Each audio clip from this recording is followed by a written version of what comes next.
Hello, Widowhood. Our guest today is Mrs. Ghulam Fernandes. She is a grief transformation coach. She has had multiple bereavements growing up and without the right knowledge, tools, and processes, was stuck for years in pain and therapy. She is now passionate in training others in how to deal with unresolved grief so they can move forward and get their life back, as well as extensive personal experience with grief and trained over 2 years with the Grief Recovery Institute and recently also with the EDU Therapy UK in January of 2022.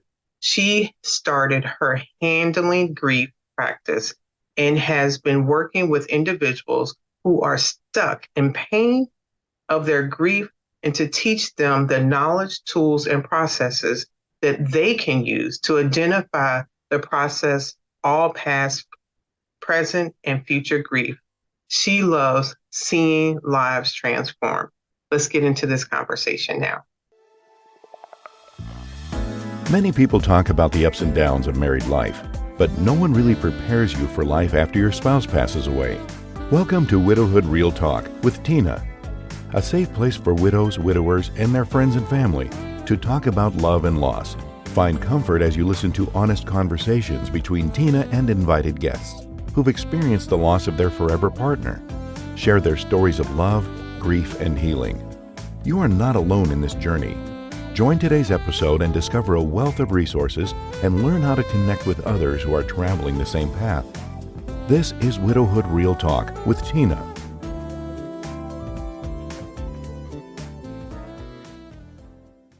Hello, Ghulam. Hi, Tina. Thank you for joining me today. It's my pleasure. Thank you so much for the invitation. I'm so excited to be able to be here and for us to have a conversation that can really be a light to people who may be struggling in the dark. Same here. And so as we do this, what would you like to share about yourself initially? Well, I recently became a grandmother. Ooh, okay. Which has revolutionized my life. So are you a good grandmother, or are you one of those grandmothers that let the baby get away with everything? Well, it's still early days. Okay. I'm trying to be a good grandmother because I know that, without a lot of love, but also clear boundaries, children can just grow up a bit wild, and that doesn't serve anybody really. But my main aim is, she just makes me laugh so much. I think you're going to be a naughty grandmother. Well, we live in a world which is full of challenges at the moment. Yeah. Everywhere you look, there's bad news and sad news and even more sad and even worse news. So I've actually created myself a little file of my granddaughter, all different pictures and videos that my son sends me. And every now and then I think, oh, I need some granddaughter time. And then I just go in there and I'll just laugh and smile until I kind of feel restored. And then I'm back to, being able to cope with the reality of the world that we live in. So I think we all need something that brightens our heart and brings a smile to our face. I would agree. She's my first granddaughter, so I think that's made it special. Yeah, she has your heart in a different way. My youngest sister, her daughter, they're married, her husband's in the Navy, and your reaction is the same reaction I see from my sister when she talks about her grandson and just how it bubbles her up inside. And I guess it's just that newness of life and freshness and the innocence of it all. And it's just all so good and pure before they've been bombarded with things in life. So I could see how, yes. Yes, absolutely. That purity of just expressing themselves. If she's not happy, you'll know about it. If she's smiling, you'll know about it. We get into, should I say this? Shouldn't I say this? What will people think? And monitoring ourselves and censoring ourselves and not being ourselves, which is not helpful to anybody. So she's just, I think she's extra special because, we'll talk about that in a little while, but in my grief journey where I had multiple losses growing up, one of the things that happened was I had three miscarriages. And the miscarriages were all, well, we don't know about the first one because the baby never really started forming, but the second two were actually little girls. And Mm. so I had two sons and my husband, and I always felt outnumbered. So I was very excited when I thought I was going to have a little girl. And then obviously, after the miscarriage, that didn't happen. So it felt really special now that we have got a little girl in the family. Yeah, it feels extra special, I think. Thank you for sharing that part because what we don't know oftentimes is the backstory of a situation. Yes, yes, And having this authentic, real talk brings some of those things to light that we generally may not be able to have a conversation with someone you're just walking down the street. I know that sometimes people's friends will listen to a podcast and find out something about their friend that they didn't know because the conversation didn't come up or wasn't a safe space to have it. So I appreciate you sharing that. Unfortunately, I myself also have been experienced of having a miscarriage. It was right about the first trimester, was right around my late husband's birthday. And that was actually my first, I think, introduction to grief. right. Because as you and I know, grief is surrounded by a lot of different things. Oftentimes, when people hear grief, they dive towards someone that has lost a loved one, which is absolutely grief, but it does expand further than that, which I think is what complicates life because we don't realize by the time we're dealing with the death of a loved one, it's compounding from six or seven other different things that we kind of handle, but this Mm. was the one that may have broke us or put us in a place Yes, where we could yes, never pay attention to everything else because it's not only the death of that loved one, but it's compounding of maybe other grief experiences that we've had. And now everything crumbles and we're at a place that we have to deal with it. But we have so yeah. jumped forward. But that is what a conversation does. It sort of takes it, it sort of takes its own turn here or there as far as where it goes. But I do want to Yes, shift back and for you to share a little bit about your life journey, and then we go from there with this conversation. sure. So I was born in a very small village in Pakistan, and my father came to the UK in the um, late 50s, early 60s, because there was a shortage of people to work all sorts of different jobs and things. So there was a big recruitment drive. And then in 1962, I he brought us over, my mum and three of us children, because three of us were born in Pakistan and three of us were actually born in the UK. We used to have six of us. Um, and life was pretty good. I had always been a fairly optimistic sort of person. And we do say that grief is more than just about bereavement, that wherever you get a significant change or an end to something, that can leave you with feelings of loss and grief. So moving from one continent to another, obviously was a huge change. Arriving in a country where I didn't know the language, the weather, I'd never seen snow before. That was a shock. And I just remember my very first day at school, sort of, being really puzzled by everything because it was all so different. But I adapted and did very well at school and learned fairly quickly. And it was really when I got to age 13 that I had what I considered to be my major grief event. And that was the death of my mum. So when I was 13, she was going to go on holiday. And we were fine because us children thought we could have fun while they were away. But just as she was about to go, I had this sudden urge and this sudden surge of emotion to tell her that I loved her and to give her a hug. But I was looking around at all the people that had come to say bye to her. And this logical part of me popped up and said, oh, don't make a fuss. She'll be back in 6 weeks. And then obviously she wasn't back in 6 weeks. She died while she was on holiday in Pakistan. And nobody had ever talked to me about grief and bereavement and how you deal with it, or what is good information or bad information. It just came as a complete shock, because I used to think old people die, and I used to think other people die. So all of a sudden it wasn't other, and she wasn't that old. So it was not helped by the fact that some neighbor trying to be helpful, again, people try to be helpful, but they themselves haven't been given any helpful information about what's to say or not to say. And so I remember her sitting me down, and I was crying, and she said, "Oh, you mustn't cry. You've got to be strong for your brothers and sisters because you're the oldest girl." So I just believed her. It never occurred to me to question what she said. So from that day on, I spent my life for many years just trying not to cry and to be strong for my brothers and sisters. Now, every time I wanted to cry, I would now be telling myself, I mustn't cry. I've got to be strong for my brothers and sisters. So that, looking back now, I realize that we're not given good information. So that makes us very vulnerable to misinformation. And misinformation, it's like you're walking through a minefield.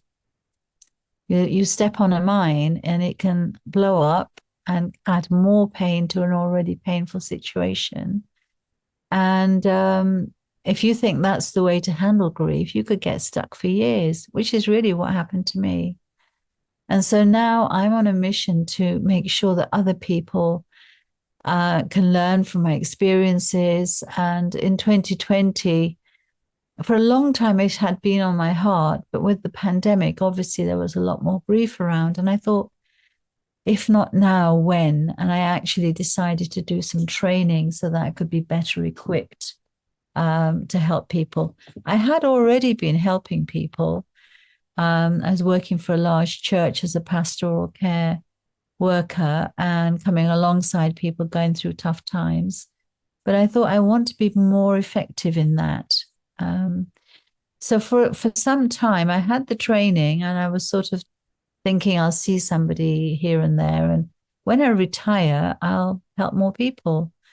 But in my head, I was thinking I'm coming towards the end of my life, and I'll be able to put my feet up and do all those things that people talk about. But that feeling just grew stronger and stronger, that I want, I had a sense of calling, now a sense of purpose, a sense of mission. And I thought, if not now, when? So I actually, about 18 months ago, I handed in my notice, and I decided to set up my practice and work full time on spreading, educating people and giving them better knowledge tools and knowledge tools and processes so that they can review their losses and then handle them more effectively.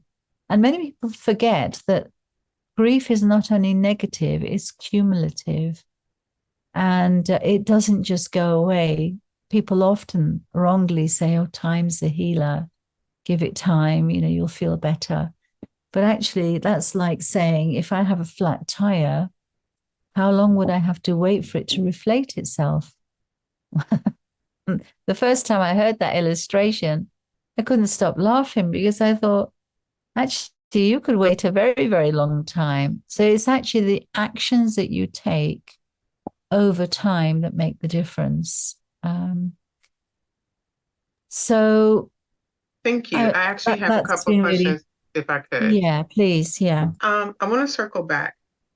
What type of training have you taken, and what is your practice? So I decided, I explored different options because I knew I wanted to be effective. I considered doing bereavement counseling. And then I came across something called the Grief Recovery Method that is run by the Grief Recovery Institute in America. And I realized that with my educational background, because I used to be a teacher, I really like that approach, because the thing with grief counseling is, because it's very much a talking therapy, um, it can be very helpful for some things, but it's not really a step-by-step action-based process. So that really appealed to me. So I trained in that. And then later on, I decided that I wanted to also train in another modality, because I wanted to have more options when I'm helping my clients. So I trained with Edutherapy Solutions, who have been based in Canada. They were actually an offshoot from the Grief Recovery Institute. I think the person decided they wanted to evolve the material they were working with. So now I've done both of those trainings. I also did training in NLP, which is looking at how people think about things and how people do things. And as part of my master practitioner project, I actually studied people who seemed to be able to process grief and move forward, because I knew I was stuck, and I knew I'd been stuck for years going around in circles, couldn't figure it out. And so that is also something that informs my practice. Thank you. Actually, you were just about at the place for my next question. If someone's listening to this and they hear the word stuck and they're thinking, well, I'm just grieving, what do you think actually dictates our example of something that is stuck versus someone that is just grieving? I think to answer that question, it's helpful to understand about what is unresolved grief.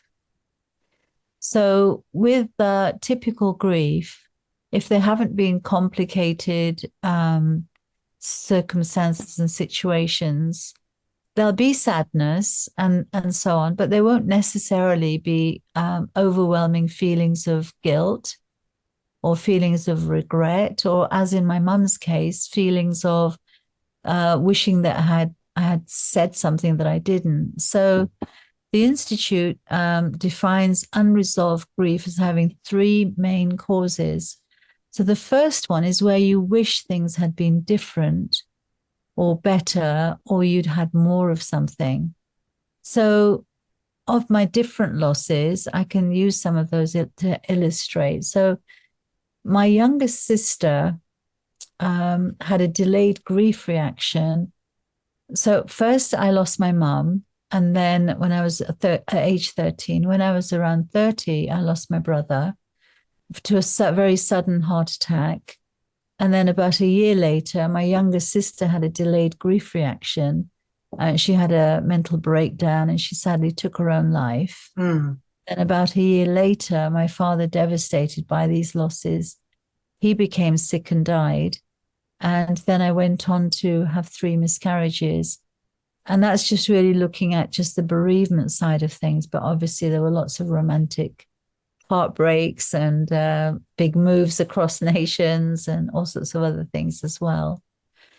So the wishing things had been different, had been better, or you'd had more of something, or you'd said more of something, or you'd done more of something. My sister's loss was probably a really good example of that. When she became unwell, I had been really struggling with my own journey, and I was not coping very well at work. And I'd been asked, when my colleague said, "How are you getting on?" I said, and I was trying to do my usual, I mustn't cry, I've got to be strong. So I said, yeah, I'm hanging in there, I'm being strong. And she was very honest with me. She said, "Ghulam, I don't think you're coping very well, actually, from what I see. And I think maybe you should consider taking some time off." And so it was the first time somebody gave me permission that I didn't have to not cry and be strong. And when I thought about it, I thought that the idea appealed to me more and more. But I also realized that with having that number of losses, it wouldn't be a case of I take a couple of weeks off and then I'll be fine. And I really strongly felt that I needed to resign from my job so that I could take as long as I needed. And then when I felt I'd managed to piece things together, then I could, reapply for a different job. I didn't want to have the pressure of, oh, I've got to get back to work. I've had this much time off now, I've got to get back to work. And so I'd handed in my notice. I'd made plans to travel to India. And then my sister became unwell. And all of a sudden, I was like, oh, maybe I shouldn't go. Oh, maybe I should take her with me, because she did start to come back to being herself. But I'd never traveled to India before. I had no idea what kind of facilities there would be. I also had no idea really about handling mental health issues. We'd never had anything happen like that. And so I was very torn. And she persuaded me. She said to me, "Oh, you must go because you really need this. I'm much better. I'm going to be fine. You've already handed in your notice. You've got your ticket. Just go." So off I went, a bit torn, but I thought, yeah, actually, I do need to really take care of myself right now. So off I went. But sadly, while I was away, she had a relapse. And I got a message saying, you should come back. And I thought, okay. I tried to call her to say, look, I'm heading back, just hang in there. I just couldn't get through, because we're talking about a long time ago, before we had mobile phones and Wi-Fi and all that stuff. And it was very complicated. You'd have to ring your local exchange, who would ring the national exchange, who would ring the international exchange, and it was like the whole rigmarole. And I just couldn't get through. And then again, that logical part of me said, you'll see her tomorrow. Don't worry about it. So I didn't persist. But sadly, by the time I landed, she had actually walked out of the facility, because in my head, I'm thinking, at least she's safe. Well, she'd walked out of the facility, and then she'd had another go, and this time she'd actually died. So between me setting off on my journey and landing, she had died, and there was nothing I could actually do. So I was left with lots of feelings of regret. Like, what if I hadn't gone? What if I'd taken her with me? What if I tried to make more effort to phone her? What if I'd written to her? But I was so consumed by trying to deal with my own grief. It's like it hadn't occurred to me that something like that might happen. So that situation represents wishing things had been different or better, or you'd had more of. And if you got a bereavement or a loss that involves some of those things, then you can get stuck replaying that scene, thinking, if only I'd done this, if only I said that, what if this, what if that. A second kind of unresolved grief is where you had hopes, dreams, and expectations, but they didn't come to reality because of the ending of something. So my miscarriages was a good example of that, finally when I discovered I was pregnant with a girl, I was fantasizing about how we could have girly outings and, have an avalanche of pink things and do the things that my boys were never interested in. So obviously I built up these expectations about the future, and then they were dashed. So again, you can get stuck fantasizing or feeling disappointment or regrets about, the future that's now never going to be, and trying to come to terms with that. So again, you can get yourself stuck there. And the third type of unresolved grief is really where there's significant emotional communication that didn't get delivered for whatever reason. So I had seen my brother, I suppose my mum was the best example of that, but I had that urge and I didn't tell her. So every time I thought about my mum, where I was stuck was I'd be replaying that scene, hearing my logical voice saying, oh, don't make a fuss, she'll be back in 6 weeks. And then she wasn't back in 6 weeks. Then I'd have this whole beating myself about, why didn't I listen to my heart? Why didn't I say what, I had that, and maybe that was my intuition. Why didn't I? And so you can get stuck. It's like you're watching a movie and then it kind of gets stuck in a loop where you just can't get past that. So that's often what stuckness is about. Whereas when there aren't sort of these kind of unresolved issues, people make the adjustment, they accept that things are different, and they find a way of now creating new meaning and gathering up the fond memories, and they, you know, they kind of move through it. Also, other factors come into play. So, as you rightly said earlier, if somebody's already carrying a lot of different types of grief, and maybe this latest event, whether it's a bereavement or something else, might be the camel that broke the straw that broke the camel's back.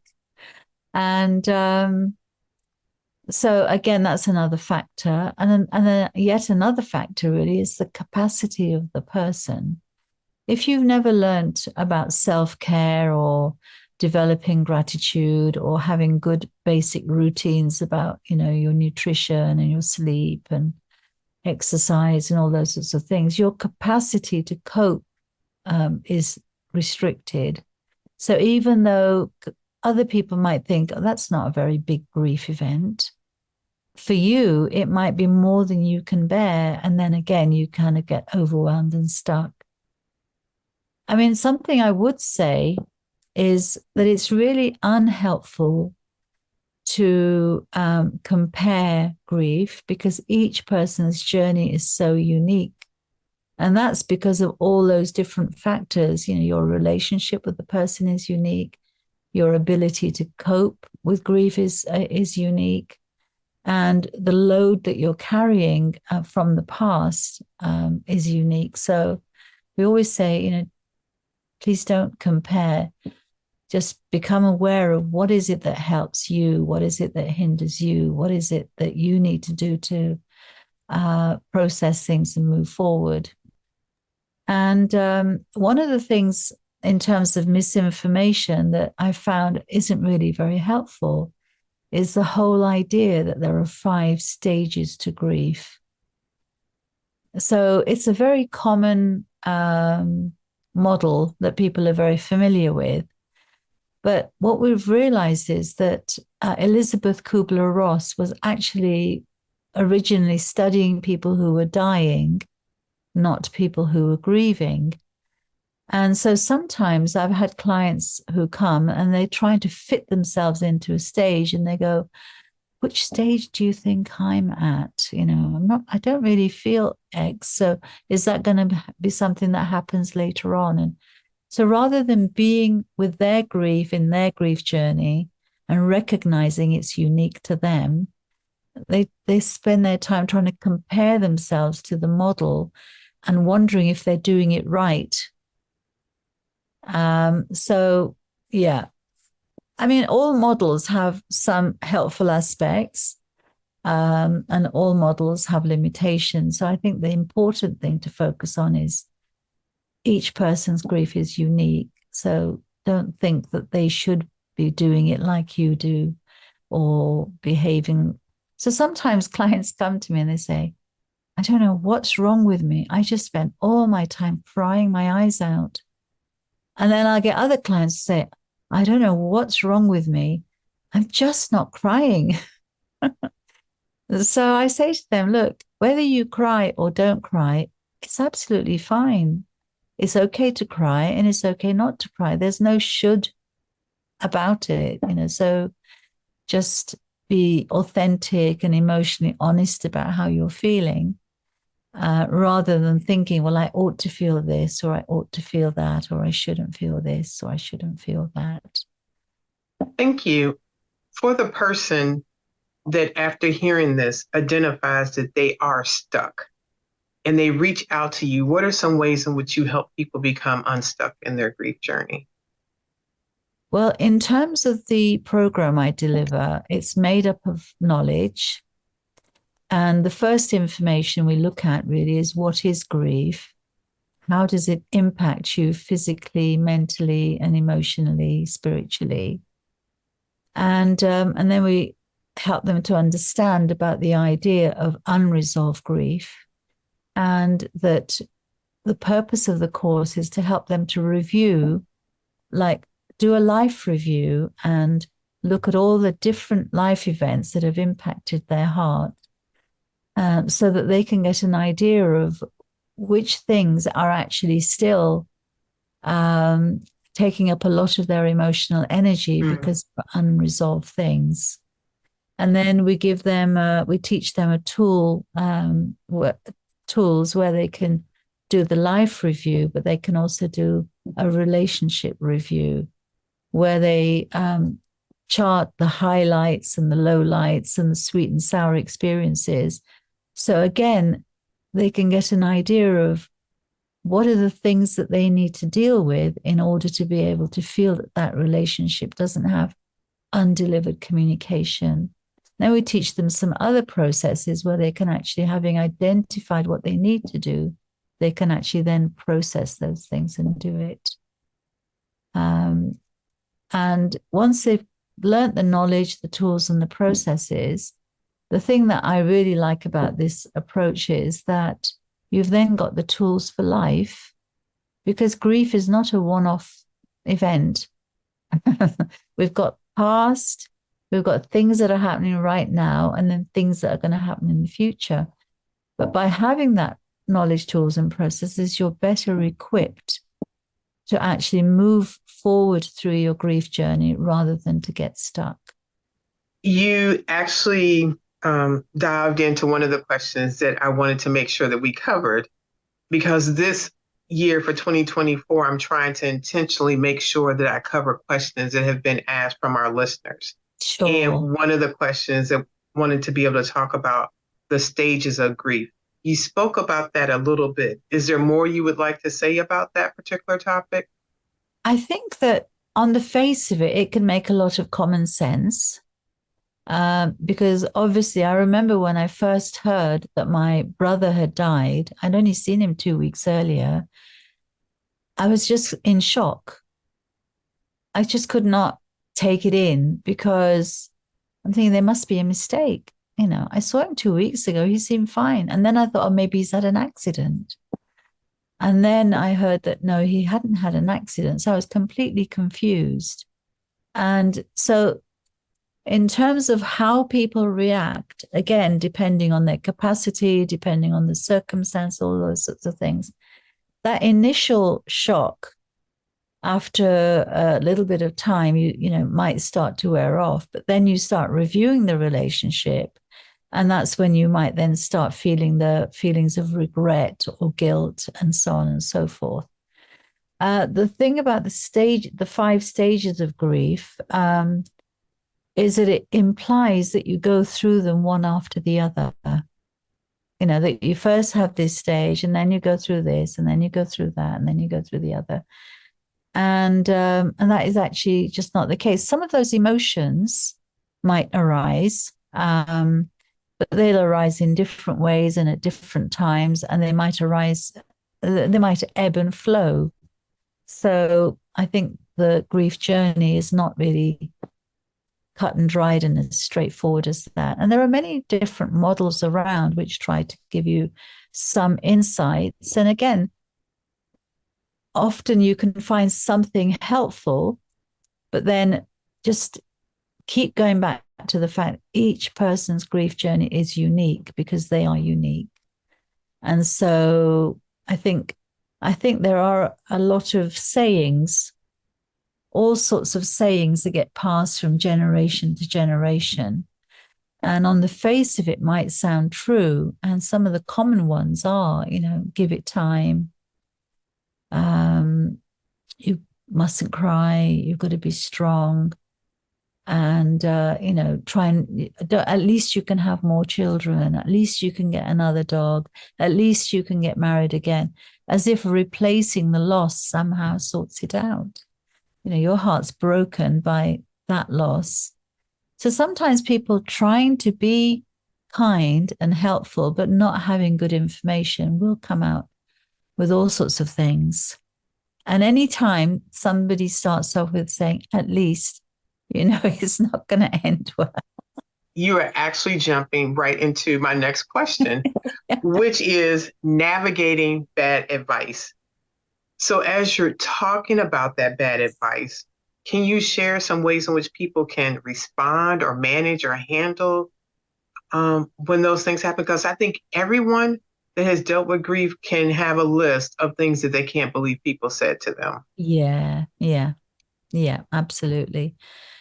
I think the first thing that can be really helpful is to educate ourselves. Because if I had had some understanding of what is good information, when people said nonsensical things, even though they were well meaning, I would have gone, oh, that's a landmine. Avoid that. Or, yeah, they're obviously trying to be helpful, but and maybe I need to let them know that I didn't find that helpful. And people who are close to you, I do encourage you to put resources there where it shouldn't be down to you, but encourage them to educate themselves. So I have actually written some free guides which can be downloaded from my website. One is called The 10 Common Mistakes when helping someone dealing with loss. So that talks about some of the assumptions that people make. Sometimes people make the assumption that what has helped them is going to help you. And because they feel uncomfortable with your emotions, they'll often start going into giving advice, or they'll try and distract themselves by sharing their story. So you say one little thing and they're off, about their grief journey. And this is what happened and that happened. And this is what helped me. And I think you should do this. And I think you should do that. Whereas somebody who genuinely wants to help, the most helpful thing they can do is learn to have a listening heart and to just be curious about what is happening for this person and what is it that they would, find helpful. And it's fine to say, I'm so overwhelmed by what you're going through. I don't even know what to say. I mean, that's far more helpful than coming out with an old saying you picked some cliches you picked up from somewhere. And some people, they're so uncomfortable and worry about saying the wrong thing, they'll actually avoid you. So again, I think we need to come from a place of compassion, but we also need to educate ourselves as to what is true and what is actually not true, what is helpful and what is not helpful. And the same goes with different coping strategies. So before we go on to that, actually, do you have any other questions about unhelpful and helpful comments that people make? Thank you for that pause. Actually, I wanted you to share where they could actually obtain the 10 steps that you were mentioned that you had to provide to people. Yeah. So they can get all the information from your show notes. Okay. But my website is www.handling-grief.com. And I have a blog there. I've got some of the podcasts that I've done over time. I've got testimonials. There's lots of helpful information, and I've got a number of free guides. Another one that can be very useful is 10 common mistakes when handling your grief. Okay. And those are the kind of mistakes that can get us stuck for years. So, but I'll give you all the details for your show notes, and okay. People are very welcome to download them. Thank you. I don't have any other questions about that, but I will, since we're in the questions part, I will ask my next question. What guidance or recommendations would you give to someone that they are overwhelmed in their grief? They may have a lot of responsibilities that they've inherited because their loved one died, and they are not able to manage what they did before, plus these new responsibilities. Yeah. How does one ask for help when they feel like they do have been told these things? You don't cry, you stay strong, and they find themselves drowning in the responsibilities of life? That's a really good question. And I often say to clients about having realistic expectations. So imagine if you broke your leg, you wouldn't expect to carry on as if nothing had happened. You would take time out, you would stop doing certain things, you would need help with certain things. So I think the problem usually arises where if you've believed that you should be strong and you should be able to do it and you're not, you stop being kind to yourself.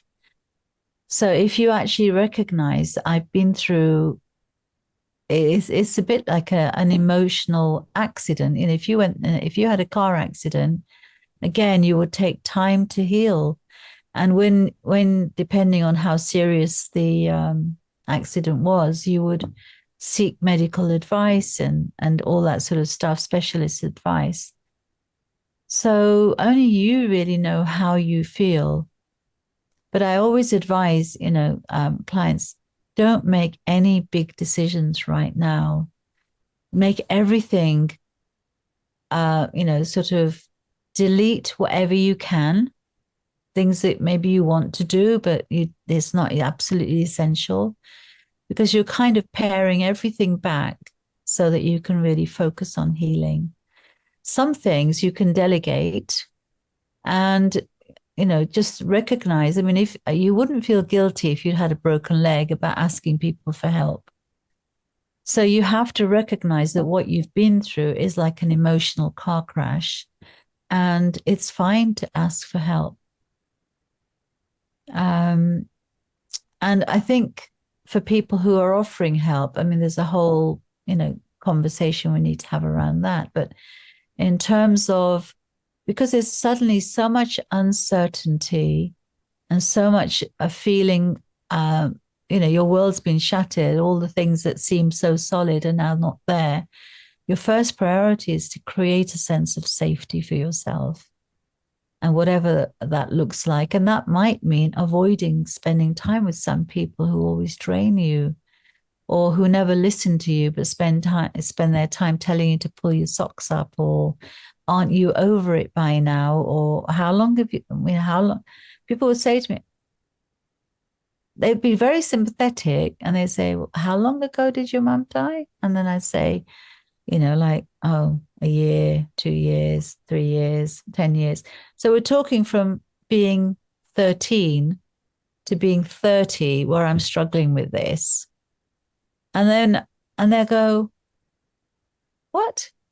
That's over 20 years. And I'd be like, yeah, because in my mind, it was as fresh as if it just happened because I was stuck in playing that loop over again and again. So you might need to think about what are some activities that don't serve you at the moment. You just need to put them on hold or stop doing them.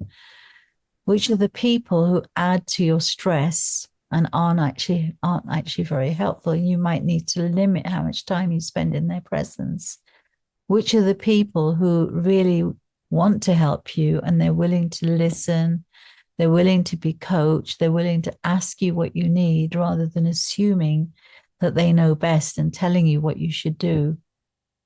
So I think just recognizing that you need to create a sense of safety, and whatever that looks like, whether it's creating a physical space where you feel safe enough to experience what's going on, or whether it's being with somebody who you feel safe enough to be yourself with, you're not having to put on a smile and pretend everything's okay.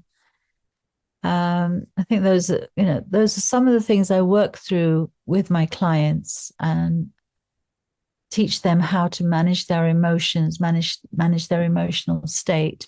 And sometimes you just need to learn to compartmentalize things. So I knew that there are certain situations where it's not appropriate for me to suddenly have an emotional meltdown and so on. I used to be a teacher. I used to do freelance training and so on. So I knew that right now I've got to prioritize serving them. So if emotions started to come up, I would just say to myself, okay, there's something I need to process, but not right now. So I just talk to myself, let's deal with this later. So that part of you that is trying to help you deal with things knows that it's going to be dealt with. The problem is when you bury things, suppress things, and pretend they don't matter, that they get louder and louder until you don't have a choice. And often that's when people either they burn out or they have a breakdown or they become depressed or they become overwhelmed with anxiety. I think learning to listen to our heart, listen to our feelings, and be in tune with what do I need right now to help me get through this. Another really important lesson is working on having the right mindset. I often talk about having the moving forward mindset. And the first part of that is about blame. We can look at any situation with a blame frame mindset or an outcome frame mindset. And the thing with the blame frame mindset is we're asking questions to try and understand what happened, why it happened, how it happened, and whose fault it was. Now, you could spend a lot of time and energy figuring all that out, but it may not change anything in terms of how you feel or whether you're able to move forward or not. So we need to understand that we can't change what happened. We can't change it. It has happened. But we have a lot of choice in how we choose to respond. And how we choose to respond, whether we choose to spend our time trying to fix the blame, or whether we say, okay, given what's happened, what's the thing that will help me the most to cope with this? Where can I get help from? Who might know better information? You know, the quality of the questions we ask will then direct our attention and our focus. And that's the only thing that we can control. Sometimes I share and remind my clients about, you know, if I have a glass that's kind of half full, it's also half empty. So where am I putting my attention? Am I putting it on the half empty bit and then feeling bad about why it's empty? Or am I focusing on the half full bit and learning to be grateful for all that is there in that part? And so those are the kind of things that we have choices about. But I think just being aware, self-aware as to how it's impacting you physically, mentally, spiritually, and then what is it that you need to prioritize in getting help with, that can really make a big difference. So say someone has decided they do need help and they reach out to you. What type of services would they look at considering, and how long do they last as far as when they're working with you? So the first thing that I do is I organize for us to have a call. And during that call, I try to understand as best I can as to what they're dealing with.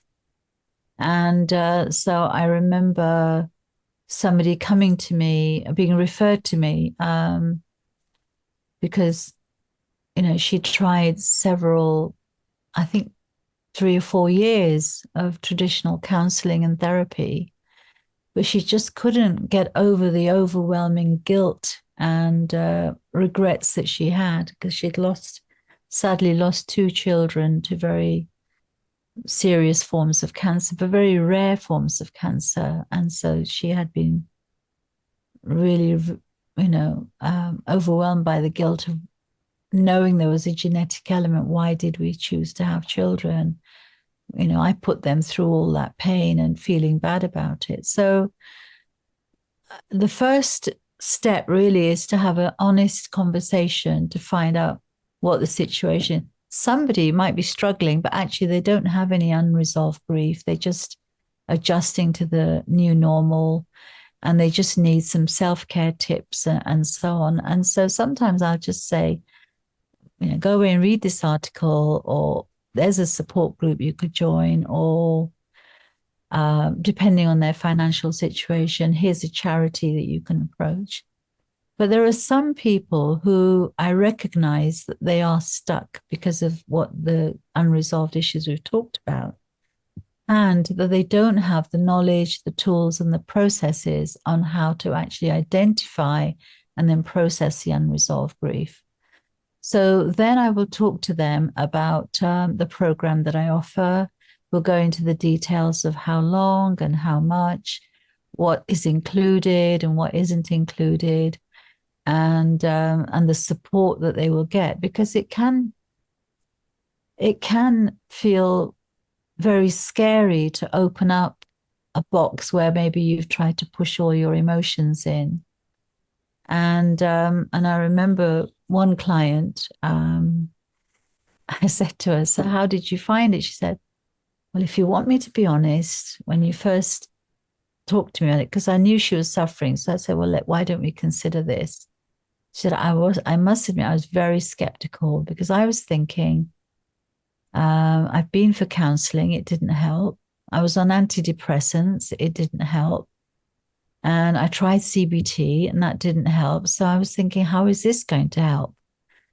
So she said, but because I knew you and I trusted you, I thought I'd give it a go. But she said, I realized it was the only thing that made it feel safe to look inside the box where I'd put all my pain. And she said it was very emotional, it was very painful, but I feel so much better for it.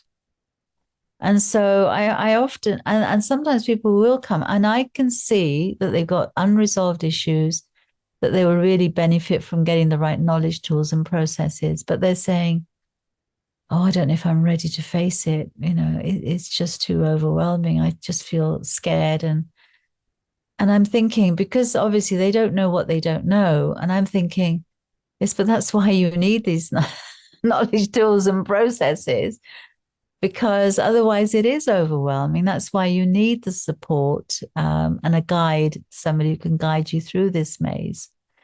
And they're saying, oh no, it's too much. Somehow at the back of their mind, I think there is the belief that time will make it less painful, but somehow time might be the healer. So if they keep themselves distracted long enough, if they, and the distractions obviously can be all kinds of different self-soothing behaviors that people get into. But I often refer to them as the self-soothing sabotaging behaviors, because, people might start drinking because it calms them down, but then they become alcohol dependent. And that becomes an addiction, which then affects their health and physical and mental well-being, and then adds to the pain that they're already in, because it's a short-term distraction. It's not dealing with the root cause of the pain. Absolutely, because you and I both know that pain will slip out one way or another. So if we don't lean into it and manage it head on, it will come out in bad coping ways that will serve us worse than if we would have dealt with them up front. But people often, as you say, they don't want to look into the box. And that concept of time will heal all wounds, I think actually if it's undealt with, it makes it worse, because now you have so much piled on top of each other that you need to deal with. Just time moving on does not deal with our pain or our hurt. We have to actively engage in that process. If not, I think that also is a way in which people become stuck by just staying there and not leaning into the situation. As we mentioned earlier in our pre-conversation about the 40 different things in the world that you could grieve over, those things, we kind of brush them to the side until we have a large event that makes us have to deal with everything that has happened in life. I really appreciate you taking the time to have this conversation and to share with our listeners. I'll let you close out our conversation with any final comments or things that you wanted to go over that maybe we didn't touch upon. I think the final things I would say is that is about the importance of self-care. I was brought up to believe that self-care was selfish and that it's important to put other people first. So I never really learned to be aware of my own needs. And I think sometimes that can happen, that you're so busy taking care of you're so used to taking care of everybody else, you don't make time to take care of yourself. So I often remind clients, because I try to get them to develop good habits side by side. while we, go through the knowledge, tools, and processes. And they'll go, oh, no, I haven't got time for all that. And I'll say, well, you can't give from an empty jug. So you have to make time to, even if it's just creating short moments of joy, or even if it's recognizing that your mood, you're feeling heavy and so on, and saying, okay, what can I do that's going to help lift my mood? For some people, it's looking at something beautiful. We feed ourselves through our senses. So it's choosing what can I feed myself on that's going to nurture me, that's going to build up my emotional resilience so that I've got the capacity to cope with what life throws at me. Because the reality is that in this world, Jesus warned us that you will have trouble. There'll be many trials. So we can see it as something to be overwhelmed by, or we can see it as something that's going to be an opportunity to develop our problem solving skills and to grow as a person. And I think the hardest thing I found when I was going through my own grief was really having a sense of hope that this too will pass. I thought that was going to be what my life looked like for the rest of my life. And that the future would be just a continuation of the past, not realizing actually how I choose to respond is what's going to make a big difference. So by learning and educating myself on taking better care of myself, and ideally before you need, it's a bit like saving for a rainy day before the rainy day happens. So building up our emotional bank account over time. So when there's a big withdrawal, we don't go into the red and we don't keel over. I think that's an important piece of advice. And in fact, something I'd like to offer your readers is at the moment, I'm creating a self-care and gratitude journal, because I think without some structures, it's very easy for it to be hit and miss. And to help you develop consistency, it's got prompts that you can make a record of every day of how am I feeling today? What's something I can compliment myself on? Because often people compliment others, but they actually minimize their own achievements. So helping people to balance, it's about balancing out your perspective. Because say 99% of your life is actually working really well. You've got a great job, you've got a great home, your relationship with your children is fantastic. All sorts of things are going really well, but then you have a significant loss. And that's actually one part of your life that's now not functioning. If you're not careful, you can focus so much on that, you lose track of the fact that 99% actually you've got a lot to be grateful for. So by having some kind of discipline where you jot things down and keep track of things so you can build some consistent habits, I'm hoping that will really make a big difference. So I would love to, once it's ready, I'll give you the link and you can put it in your show notes, and people are welcome to download it and use it. Okay. And I'd love to hear how they get on. Maybe they can let you know and you can pass on to me. Okay. Is it something that one would download for free, or is there a fee? I'm gifting it. Yes. Okay. Thank you. I'd like to gift it to your readers so they can download it for free. Okay. So everybody that's listening, you need to make sure that when this episode airs, you reach out to Ms. Fernandes to be able to get a copy of that. And then I want to hear your feedback, either directly to her or to myself. That would be great. That would be really great. And I just so appreciate this opportunity to be able to bring hope to people, because when I think about the amount of pain I went through and the years of feeling like I was stuck in a maze going around in circles, I just feel that, when we've gone through a lot of pain, we want to turn it into a useful purpose. And, I'm so passionate about helping others to not get stuck, to understand when they're starting to get stuck, but to know that there is hope. that they don't have to stay stuck, that there are, ways of actually moving forward, getting their life back so that they can avoid spending years in pain and therapy. And also they can focus on creating a life well lived, because our life is short and we want to make the most of it. And sadly, with grief, you can become so consumed by the grief that life can pass you by. And I'm just thinking of this particular client that actually she had a number of children, but she was so distressed about the two that she lost. She was actually not able to focus on or love the three that were remaining. So I think it's really important. And on my website there are stories of hope. I mean, particularly I'm thinking of a lady who became widowed. She'd had a very difficult first marriage, and then she met somebody who was amazing. She was so happy, and she thought that was what the rest of her story was going to be like. But sadly, he died, and she felt she lost her future. She couldn't see any hope, and she spent a lot of time just feeling sad and crying. And the thing is, if that's what your life becomes, that's not a life that's well lived. But fortunately, and when first somebody referred her to me, she said, it's just too painful. I just don't think I can do it. And every now and then I check in and say, how's it going? And she'd say, yeah, I just don't feel ready. And I know it's going to help her, but I have to wait for people to be ready in their own time. Anyway, after one of our usual conversations of just checking in, how's it going? She said, oh, damn it. She said, let's just do it.